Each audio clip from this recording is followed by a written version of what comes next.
Chairman. Secretary Blinken, welcome, and thank you for being here today, and thank you so much for your testimony and for your years of service as Secretary of State to our country. And speaking of refugees, before I get to the question, I want to note that my city of San Antonio, my hometown, and the place I represent, is home to a growing and vibrant community of Afghan Americans, many of whom are from the Khost province and fled Afghanistan following the Taliban takeover of the country. I appreciate the work the State Department and other government agencies and nonprofits have done to help them adapt to their new lives in the United States. I wanted to ask you a question about the 2001 AUMF. Secretary Blinken, one of the legacies of the Afghan war is the 2001 authorization for the use of military force, which authorizes military force against al-Qaeda. This law continues to be enforced 23 years after it was first enacted and has been used by this administration for military action across the world. In a sense, the war that began on 9/11 will not end as long as this authority continues to be in use, and our nation remains at war across the world with little transparency for the American people. While much of this is reported to the Congress, too much remains classified and unavailable to the American people. The Obama administration, in which you served, released in its final days a comprehensive legal and policy framework on the use of military force. Will the Biden administration do the same and release a report so the American people know where we are still at war? I appreciate what you're saying and the point that you're making. I can't speak to what we will do in the remaining weeks of this administration on something like that. Do you think that it's a good idea in the same way that the Obama administration? I think we should, in any event, as we've been very open to doing, revisit various authorizations and authorities to make sure that they are right for the moment we're in, not the moment we were in 20 years ago. I want to speak also to a very important issue. It was mentioned that you're headed to the Middle East perhaps right after this committee meeting, and that is the war in Israel and Gaza. And I think you know, I've said it both publicly and privately, I have great respect, obviously, for our president, for your service, for the work that others like Bill Burns have done in trying to reach a ceasefire agreement. At the same time, this will be one of the defining foreign policy legacies of this time.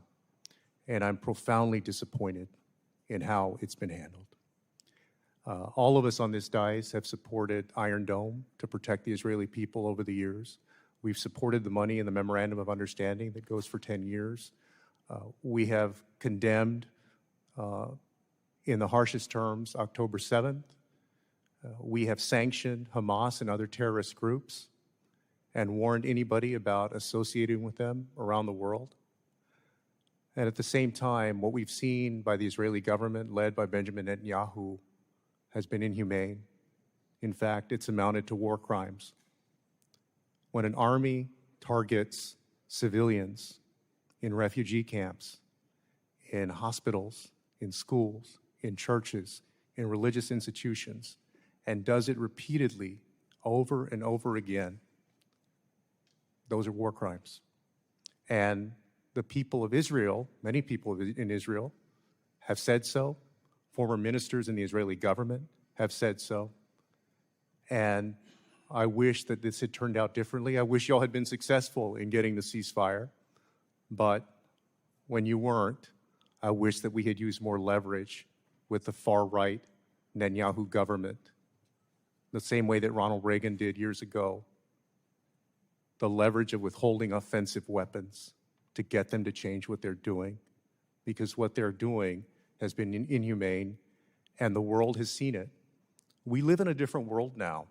This is no longer the world of the Vietnam War, certainly not World War II, not even the world of the Gulf War in the early 1990s. The world is much more transparent now. All of us are essentially social demographers and documentarians who can record the world around it and then send that out to everybody else around the world. And that's why the world has become more transparent. And people can see the inhumanity on both sides. But again, we have taken action to go after Hamas, to label them as terrorists, to sanction them, to do what we can to stop them. We have not done enough to stop Benjamin Netanyahu and what he's doing to the Palestinians. And my question is whether you believe we should have done anything differently. And I see I'm about to be out of time. I'm happy to take that up. I'm happy to respond if you want to give me more time. But Chairman, can I get a few seconds on a response? Yes. For us, for me, there'll be a lot of time to look back and ask ourselves whether we could and should have done things differently. From day one, we've sought to accomplish several things. One, to make sure to the best of our ability that we helped Israel ensure that October 7th would never happen again. Two, to try to prevent a wider war from taking place that would result in more death, more suffering, and likely prolong the war in Gaza, including a potential war with Lebanon and Hezbollah, with Iran, with Iranian-aligned militia groups, and with others. And we have actually successfully done that. Third, to do our best to make sure that civilians caught in a crossfire of Hamas's initiation, who didn't start this and can do nothing to stop it, are protected. And we've worked every single day to do that.